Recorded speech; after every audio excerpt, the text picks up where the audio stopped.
Mga boss, muna na yung mga boss ang itsura sang Supremo. Ayan o. Yan ang biniyak natin na Supremo mga boss na kumakarga ng tubig mga boss. Mineral na nagde-deliver. Ari na mga boss ang iyang lining. Yan o. Isang lining sa ano yan, sa gitna eh mga boss. Wala na spike oh, kabilaan. Bali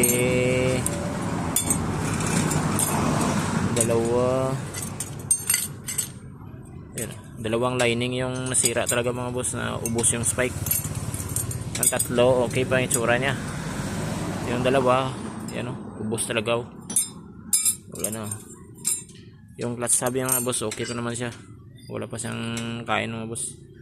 Kasi pag may kain na to, convert naman ang labas nito mga boss, so wala pa siyang kain, eh, balik na sa standard. Nadadali ito mga boss pag ano, puno siya, tapos grabe yung daan, yung mga mapaputik ba o sa sobrang bigat ng dala. Pag pinilit mo, yan ang kinalabasan niya mga boss, sunog yung lining niya. Yan, linisan natin yan para makabit natin ulit.